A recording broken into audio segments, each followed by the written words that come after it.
ডাকসু নির্বাচনে প্রার্থীদের খসড়া তালিকা প্রকাশ, 509টি ফর্মের মধ্যে বৈধ 462 মনোনয়ন।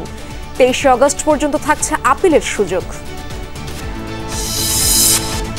বিএনপির বিজয় ঠেকাতে কিছু দল নতুন নতুন শর্ত দিয়ে পরিস্থিতি ঘোলাটে করতে চাইছে, অভিযোগ তারেক রহমানের। সনাতন ধর্মাবলম্বীদের সমর্থন কামনা।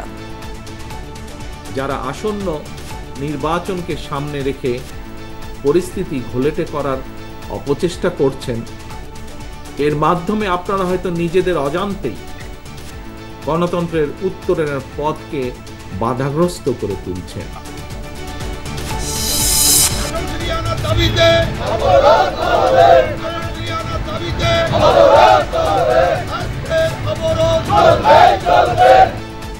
সংসদীয় আসন ও সীমানা নিয়ে কয়েক জেলায় মহাসড়ক অবরোধ, বিক্ষোভ।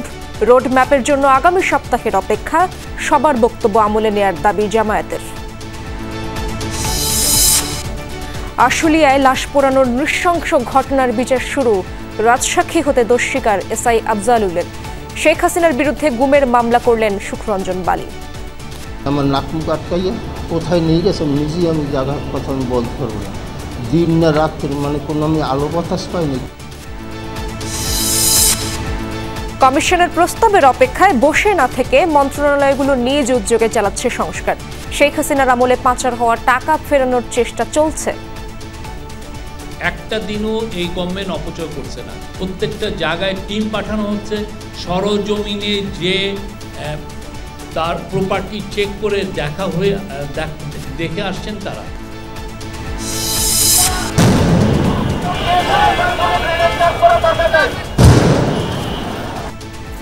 আবারও সংঘর্ষে জড়ালো ঢাকা কলেজ ও সিটি কলেজের শিক্ষার্থীরা। 5 ঘন্টা ধরে চলে ধাওয়া পাল্টা ধাওয়া, 3 জন আহত। সাদা পাথর লুটপাটে রাজনীতিবিদ, প্রশাসন সহ অন্তত 42 জনকে শনাক্ত করেছে দুদক। অনুসন্ধানের জন্য কমিশনের সুপারিশ। পাকিস্তানের সাথে বাণিজ্য বাড়াতে কমিশন করা হবে। শীর্ষ পর্যায়ের বৈঠক শেষে উপদেষ্টা। কোনো দেশের প্রতি না ঝুঁকে সক্ষমতা বৃদ্ধিতে কাজ করছে সরকার।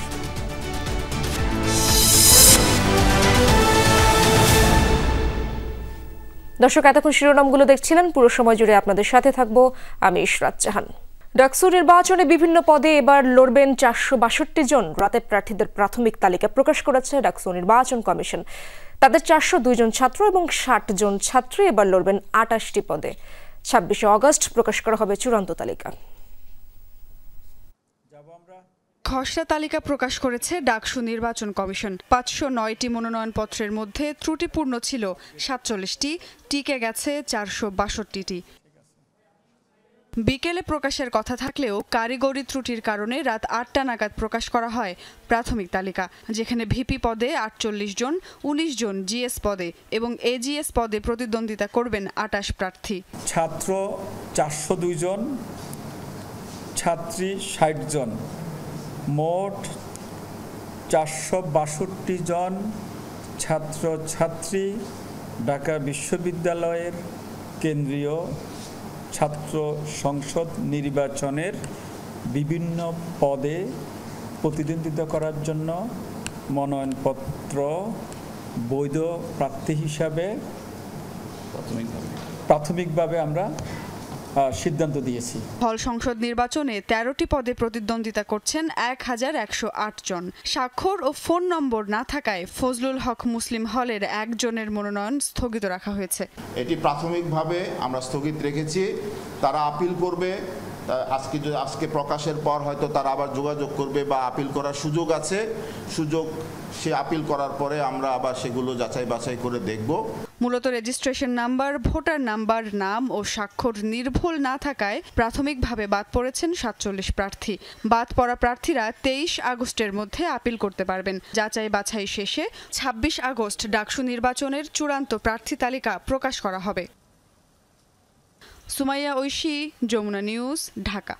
ডাকসু নির্বাচনকে ঘিরে দিনভর সরগরম ছিল ঢাকা বিশ্ববিদ্যালয়। সংবাদ সম্মেলন করে ছাত্রদলের ভিপি প্রার্থী আবিদুল ইসলাম খান বলেছেন, গণরুম, গেস্টরুম সহ ক্যাম্পাস থেকে অপসংস্কৃতি দূর করা হবে। 3 হল নিয়ে 1 ভোট কেন্দ্র নিয়ে সংঘাতের শঙ্কা প্রকাশ করেছেন বিনিয়ামিন, আর প্যানেল দিয়েছেন উমামা ফাতেমা। ডাকসু নির্বাচন ঘিরে ঢাকা বিশ্ববিদ্যালয় ক্যাম্পাস এখন আলোচনার কেন্দ্রে। চলছে উৎসবের আমেজ। বৃহস্পতিবার প্যানেল ঘোষণা করে স্বতন্ত্র শিক্ষার্থী ঐক্য। প্যানেলের ভিপি উমামা ফাতেমা, জিএস আল সাদি ভুইয়া, এজিএস সায়েদ আহমেদ। ঢাকা বিশ্ববিদ্যালয়ের প্যানেল ঘোষণার পর উমামা ফাতেমা বলেন, 5 আগস্ট পরবর্তী যে চাওয়া, যে সংস্কারের প্রত্যাশা, তা পূরণের জন্যই এই প্যানেল গঠন করা হয়েছে।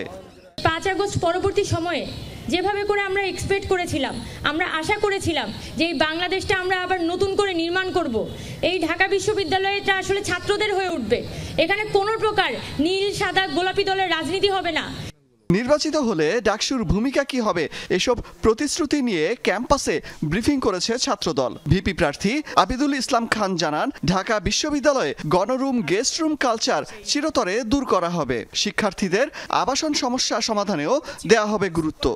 একটা মানসিক প্রশান্তি দিয়ে যেন সে বিশ্ববিদ্যালয়ে বসবাস করতে পারে, তার পড়াশোনা চালিয়ে রাখতে পারে, সেটার জন্য আবাসন ব্যবস্থার যে একটা সমস্যা, পরিপূর্ণ আবাসিক বিশ্ববিদ্যালয়ে রূপান্তর করার জন্য সবচেয়ে বেশি প্রচেষ্টা থাকবে এবং ফোকাস থাকবে আমাদের ওই দিকটা। এদিকে নির্বাচন নিয়ে বেশ কিছু অভিযোগ তুলেছে ছাত্র অধিকার পরিষদ। সংগঠনের ভিপি প্রার্থী বিন ইয়ামিন মোল্লার অভিযোগ, 3টি হল মিলে একটি ভোট কেন্দ্র করে ত্রিমুখী সংঘর্ষ বাঁধিয়ে ডাকসু নির্বাচন বন্ধের পায়তারা চলছে। আমরা বিশ্ববিদ্যালয় প্রশাসনের কাছে বিশ্ববিদ্যালয়ের এই প্রায় 40,000 ভোটারের যে দাবি, প্রার্থীর যে দাবি, যৌক্তিক দাবি আমরা বলতেছি যে আপনারা নাম ব্যালট নাম্বারের পাশে ছবি যুক্ত করেন, এইটা তারা যুক্ত করতেছে না। নির্বাচন কমিশন ছাত্রলীগের ফৌজদারি অপরাধীর বিরুদ্ধে ব্যবস্থা না নিলে আন্দোলনে যাওয়ার হুঁশিয়ারি দেন তিনি। হলগুলোতে যদি 13 জন প্রার্থী হয়। অলক হাসান, যমুনা নিউজ, ঢাকা। একসময় রাজনৈতিক মিত্রদের বিরুদ্ধে নির্বাচনের আগে পরিস্থিতি ঘোলাটে করার অভিযোগ তুলেছেন বিএনপির ভারপ্রাপ্ত চেয়ারম্যান তারেক রহমান। বলেছেন, স্বৈরাচার শেখ হাসিনার মতো কিছু রাজনৈতিক দলও বিএনপির বিজয় ঠেকাতে নানা শর্ত আরোপ করছে। কোনো দলের নাম উল্লেখ না করে তারেক রহমান পরামর্শ দেন, জনপ্রতিনিধি হতে পিআর নয়, জনগণের মুখোমুখি হওয়ার। জন্মাষ্টমী উপলক্ষে সনাতন ধর্মাবলম্বীদের সাথে শুভেচ্ছা বিনিময়কালে ধানের শীষের পক্ষে হিন্দু ধর্মাবলম্বীদের সহযোগিতা চান তারেক রহমান।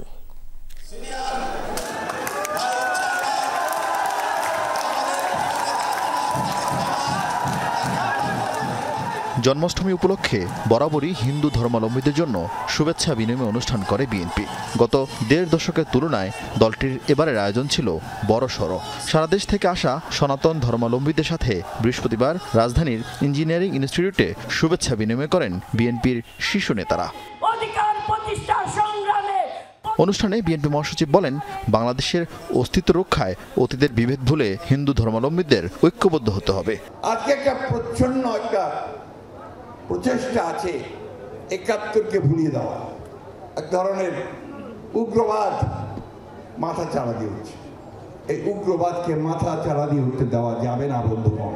বক্তব্যের শুরুতেই বিএনপির ভারপ্রাপ্ত চেয়ারম্যান স্মরণ করেন জুলাই অভ্যুত্থানে নিহত রিয়া গোপ সহ সনাতন ধর্মাবলম্বী শহীদদের। শুভশীলের আত্মত্যাগকে শ্রদ্ধার সঙ্গে আমি স্মরণ করছি আজ। আগামী নির্বাচনে সনাতন ধর্মাবলম্বীদের কাছে সমর্থন ও সহযোগিতা চান বিএনপির ভারপ্রাপ্ত চেয়ারম্যান। আপনাদের সমর্থন এবং আপনাদের সক্রিয় সহযোগিতা চায়। দল, মত, ধর্ম, দর্শন যার যার, রাষ্ট্র সবার, ধর্ম যার যার, কিন্তু নিরাপত্তা পাবার অধিকার সবার। স্বৈরাচার মুক্ত দেশে জনগণের ভোটাধিকার নস্যাৎ করতে কিছু কিছু রাজনৈতিক দল দাবির নামে অপকৌশলের পথ বেছে নিয়েছে বলেও অভিযোগ করেন তারেক রহমান।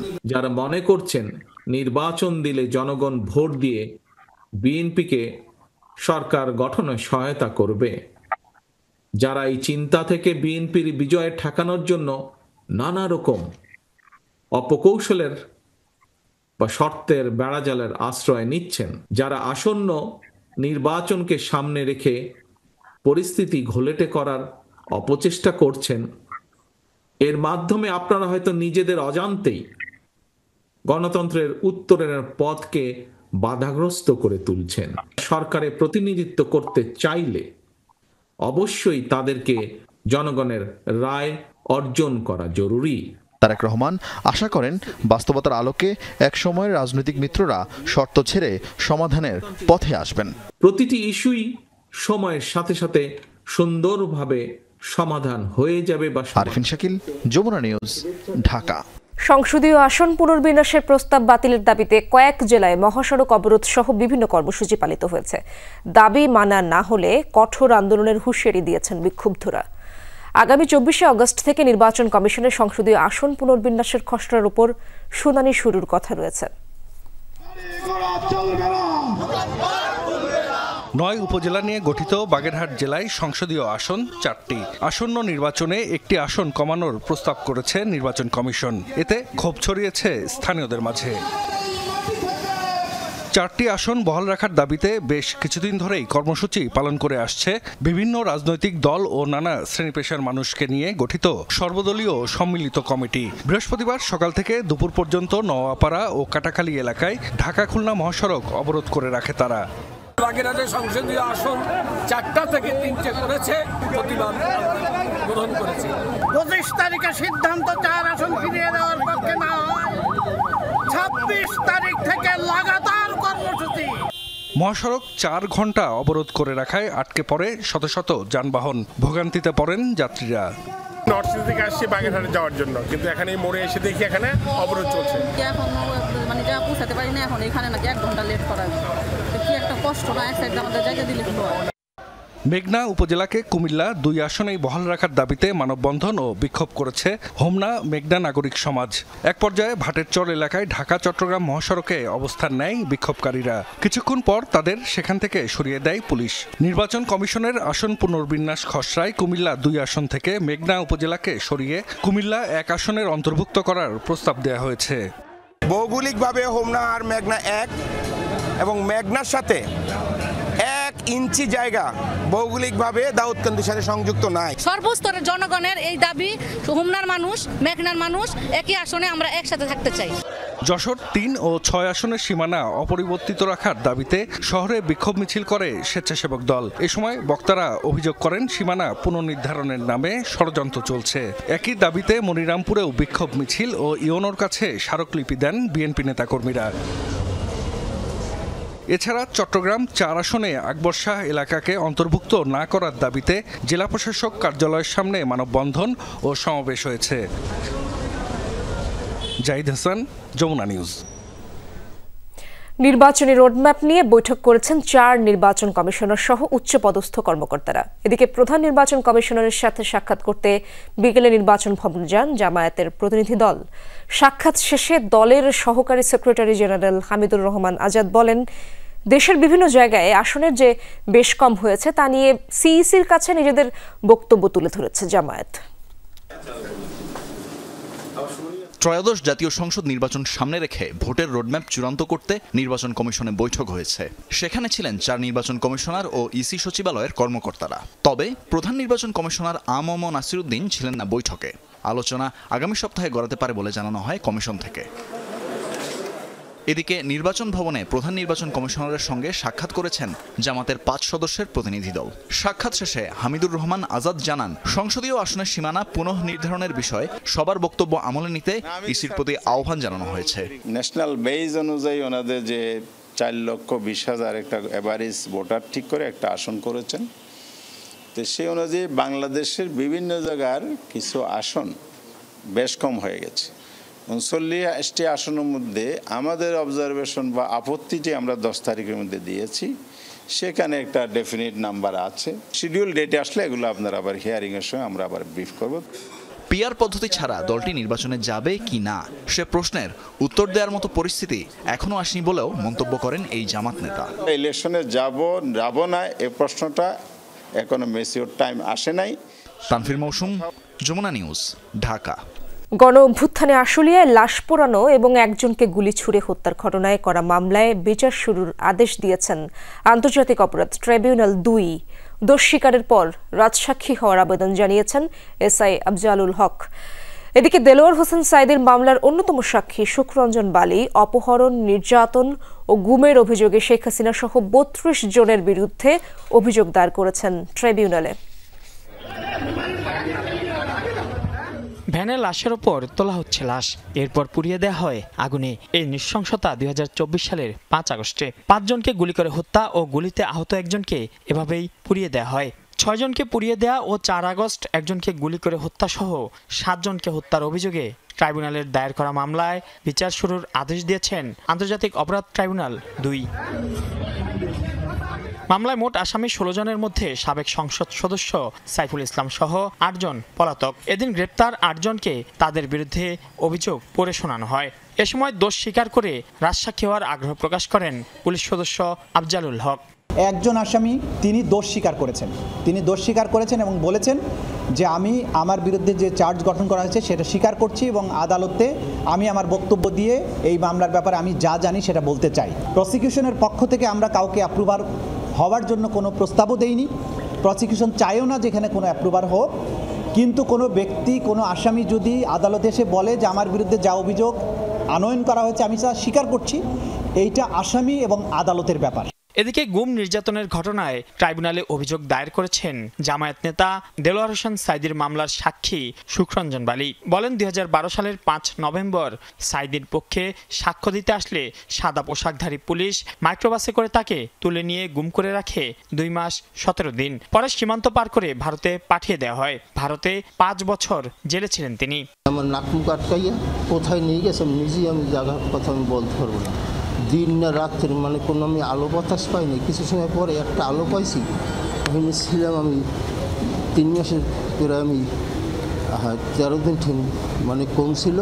অভিযোগে শেখ হাসিনা, সাবেক প্রধান বিচারপতি সুরেন্দ্র কুমার সিনহা, ট্রাইব্যুনালের সাবেক বিচারপতি নিজামুল হক নাসিম, সাবেক আইনমন্ত্রী শফিক আহমেদ, সাবেক প্রসিকিউটর রানা দাশগুপ্ত ও হায়দার আলী সহ 32 জনের নাম উল্লেখ করা হয়।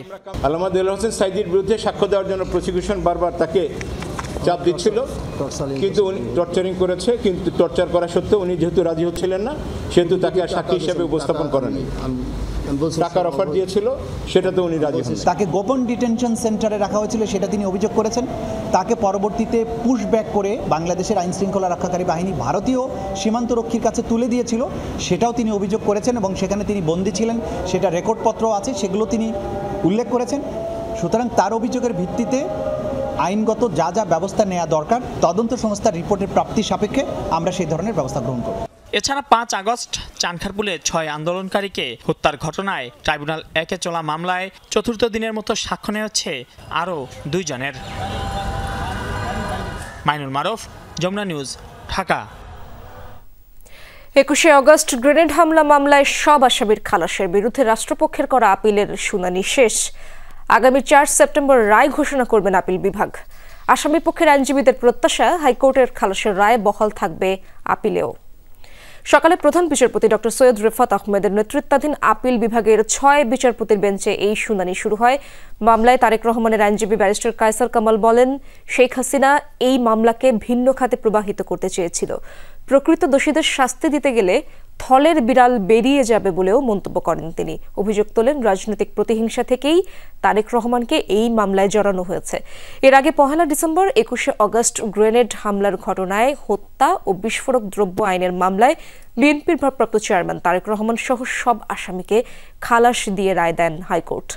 পরে সেই রায়ের বিরুদ্ধে আপিল করেন রাষ্ট্রপক্ষ। 2004 সালের 21 আগস্ট বঙ্গবন্ধু এভিনিউতে শেখ হাসিনার সমাবেশে গ্রেনেড হামলায় আওয়ামী লীগের 24 নেতাকর্মী নিহত হন। রাজনৈতিক উদ্দেশ্য প্রণোদিত হয়ে প্রতিহিংসা বশবর্তী হয়ে শেখ হাসিনার ইচ্ছায় এই মামলায় জড়িত করা হয়েছে। মহামান্য হাইকোর্ট বিভাগ তাকে খালাস দিয়েছেন। আমরা প্রত্যাশা করছি ন্যায় বিচার পাবো এবং মহামান্য অ্যাপিলেট ডিভিশন জনাব তারেক রহমান সাহেব সহ অন্যান্য আসামিদেরকে খালাস দিবেন। 5 মাস বিরতি দিয়ে আবারও সংঘর্ষে জড়ালো ঢাকা কলেজ ও সিটি কলেজের শিক্ষার্থীরা।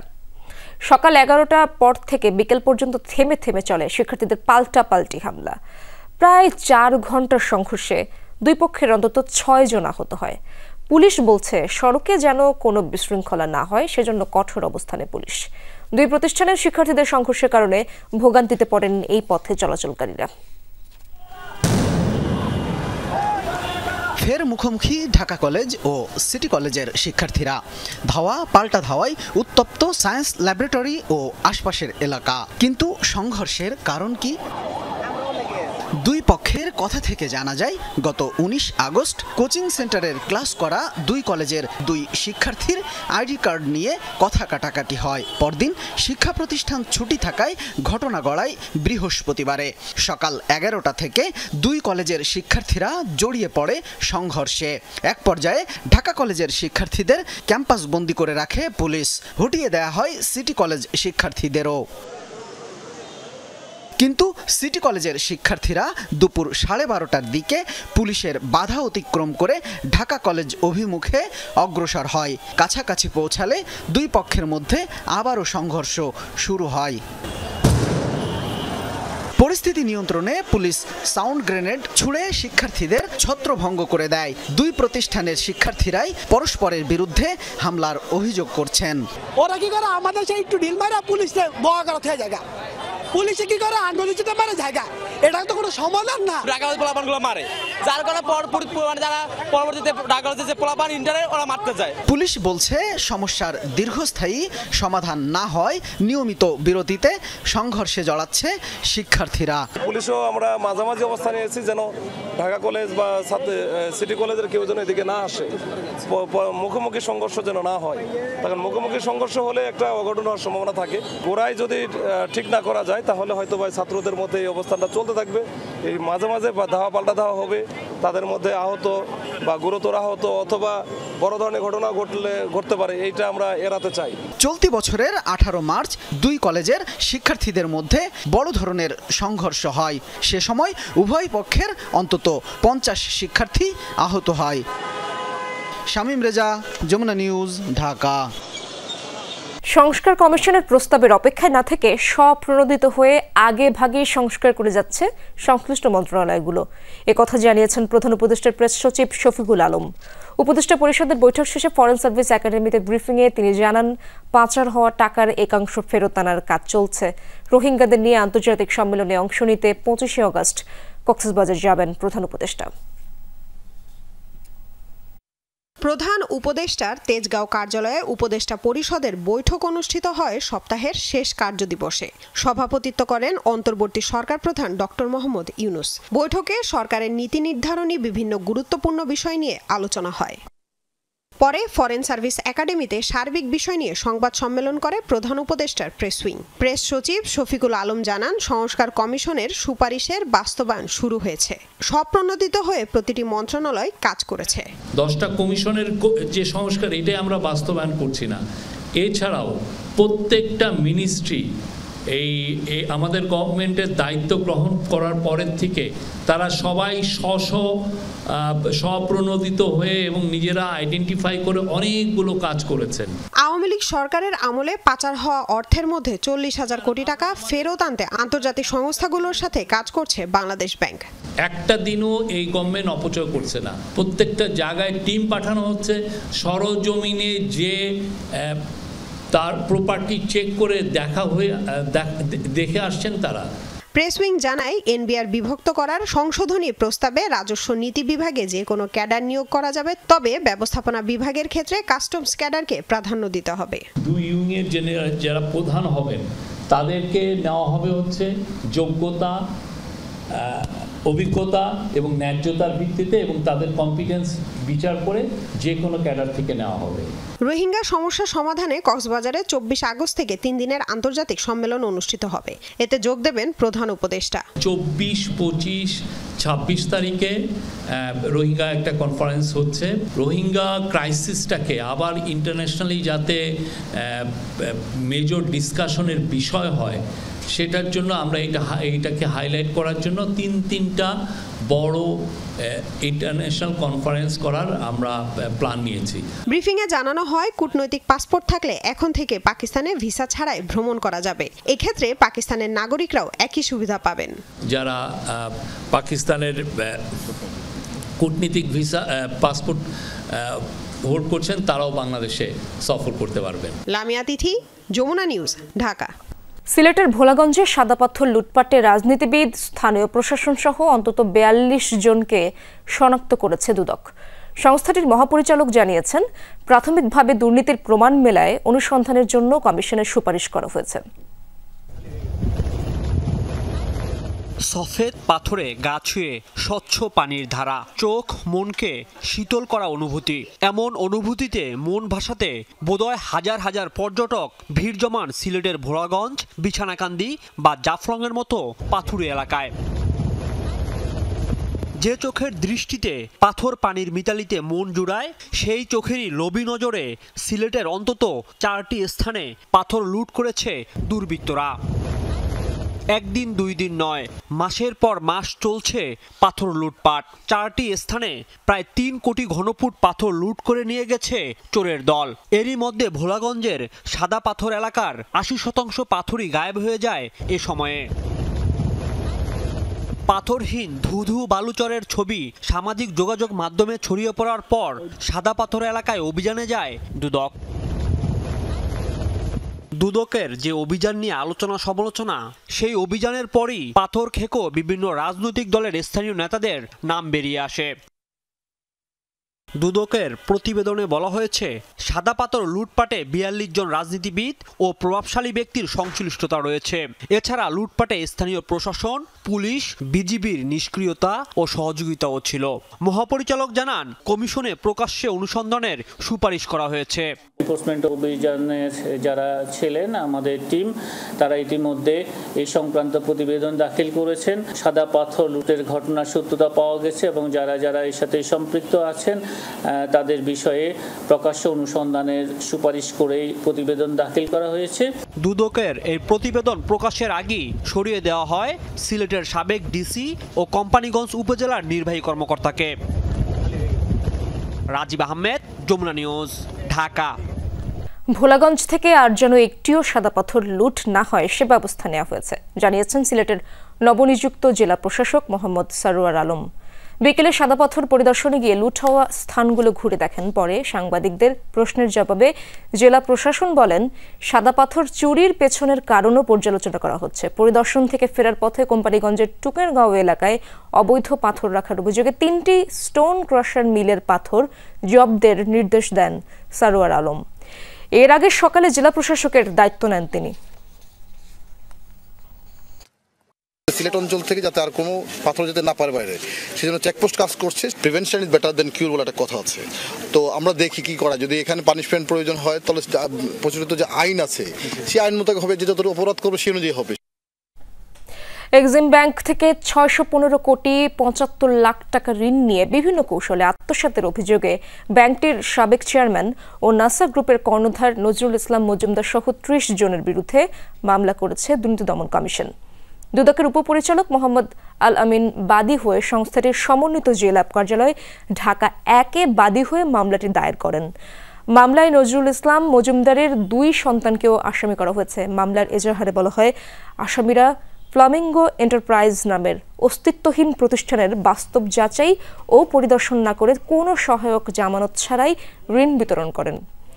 এদিকে ধামসুর ইকোনমিক জোন লিমিটেডের নথি গায়েব করে 146 কোটি টাকার কর ফাঁকির অভিযোগে ঢাকা কর অঞ্চল 5-এর কর কমিশনার আবু সাইদ মোহাম্মদ মুস্তাক সহ 3 কর্মকর্তার বিরুদ্ধে মামলার অনুমোদন দিয়েছে কমিশন। ব্যাংকিং নীতিমালা অনুসরণ না করে 615 কোটি টাকারও বেশি টাকা ঋণ প্রদান করে উক্ত অর্থ বিভিন্ন হিসাবে স্থানান্তরপূর্বক আত্মসাৎ এবং উক্ত আত্মসাৎকৃত অর্থ স্থানান্তর, রূপান্তর এবং হস্তান্তর করার অপরাধ অনুসন্ধানকালে প্রমাণিত হয়েছে। ব্যবসার বাণিজ্যের ক্ষেত্রে বাংলাদেশের ভারতকে ছেড়ে পাকিস্তানের দিকে ঝুঁকছে না। বাণিজ্য সক্ষমতা বৃদ্ধি ও দেশের স্বার্থ বিবেচনা করে অন্তর্বর্তী সরকার এসব ক্ষেত্রে সিদ্ধান্ত নিচ্ছে, জানিয়েছেন বাণিজ্য উপদেষ্টা। তিনি বললেন, বাংলাদেশ পাকিস্তান বাণিজ্য আরও বাড়াতে ট্রেড অ্যান্ড ইনভেস্টমেন্ট কমিশন গঠনে একমত হয়েছে 2 দেশ। চা রপ্তানিতে শুল্ক ছাড় সহ কিছু পণ্যে রপ্তানি বৃদ্ধির প্রস্তাব দেওয়া হয়েছে পাকিস্তানকে। বাংলাদেশ ও পাকিস্তানের মধ্যে আমদানি রপ্তানি বাণিজ্য প্রায় 87 কোটি ডলার। এর মধ্যে পাকিস্তান রপ্তানি করে প্রায় 79 কোটি ডলারের পণ্য, আর বাংলাদেশের রপ্তানি মাত্র 8 কোটি ডলার। দ্বিপাক্ষিক বাণিজ্যের এই প্রেক্ষাপটে সচিবালয়ে 2 দেশের বাণিজ্য উপদেষ্টা ও মন্ত্রীর বৈঠক। দীর্ঘ বৈঠকে আমদানি রপ্তানি বৃদ্ধির বিষয়টি প্রাধান্য পেয়েছে। বাংলাদেশের পক্ষ থেকে চা রপ্তানির ক্ষেত্রে শুল্ক সুবিধা চাওয়া হয়েছে, অনুরোধ করা হয়েছে হাইড্রোজেন পারঅক্সাইডে আরোপিত অ্যান্টি ডাম্পিং ট্যাক্স তুলে দেওয়ার। পাকিস্তান থেকে মেইনলি আমরা বেশি আমদানি করি, কম রপ্তানি করি। এই বাণিজ্য ব্যবধানটা যদি কমানো যায় তাহলে সেটা বাংলাদেশের জন্য লাভজনক হবে। কৃষি এবং খাদ্যপণ্য আমাদের যেমন ফল রপ্তানি এবং আমদানি আমরা দুটো নিয়ে আলোচনা করেছি। আমাদের আনারস রপ্তানি নিয়ে আমরা কথা বলেছি। আমরা 1 কোটি কেজি চায়ের রপ্তানির সম্ভাবনা নিয়ে আমরা কথা বলেছি, যেখানে তারা শুল্কমুক্ত আমাদেরকে প্রবেশ অধিকার দিবে বাজারে। দুই দেশই মধ্যবর্তী পণ্য আমদানিকারক দেশ, এজন্য যৌথভাবে বা এফডিআই আকারে পণ্য উৎপাদন নিয়ে আলোচনা হয়েছে। বৈঠকে একমত হয়েছে আগের জয়েন্ট ইকোনমিক কমিশন সক্রিয় এবং নতুন ট্রেড অ্যান্ড ইনভেস্টমেন্ট কমিশন গঠনের বিষয়ে। যেসব পণ্য আমরা প্রতিযোগিতামূলক মূল্যে আমরা আমাদের বৈদেশিক মুদ্রা সাশ্রয়ী করে আমরা আমদানি করতে পারি, সেই জিনিসটাই উপলব্ধি এবং আইডেন্টিফাই করার জন্য আমরা ট্রেড কমিশনটাকে চালু করতে যাচ্ছি। দীর্ঘদিন বাংলাদেশ পাকিস্তান সম্পর্কে টানাপোড়েন ছিল। গণ অভ্যুত্থানে শেখ হাসিনা সরকারের পতনের পর বাংলাদেশ কি পাকিস্তানের দিকে ঝুঁকছে? এমন প্রশ্নের জবাবে বাণিজ্য উপদেষ্টা বলেন, বাণিজ্য সক্ষমতা বৃদ্ধিতে কাজ করছে সরকার, কোনো দেশের দিকে ঝুঁকছে না। আমরা সবার দিকে ঝুঁকছি। আমরা যুক্তরাষ্ট্রের দিকে ঝুঁকছি, আমরা ভারত থেকে পেঁয়াজ আমদানি করছি।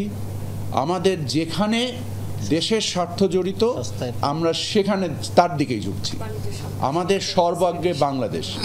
এখানে আপনাদের রাজনীতি যদি কোনো উদ্দেশ্য কারো থাকে সেই ব্যাপারে আমার কোনো বক্তব্য নেই। I am not a politician. পলিসিগত সিদ্ধান্ত নেয়ার ক্ষেত্রে অন্তর্বর্তী সরকারের কোনো বাধ্যবাধকতা নেই বলেও জানান বাণিজ্য উপদেষ্টা। পলিসি সিদ্ধান্ত নেওয়ার ক্ষেত্রে কি আমাদের কোনো সীমাবদ্ধতা রয়েছে? আলমগীর স্বপন, যমুনা নিউজ, ঢাকা। 8 মামলায় পাকিস্তানের সাবেক প্রধানমন্ত্রী ইমরান খানের জামিন মঞ্জুর করেছেন দেশটির সুপ্রিম কোর্ট।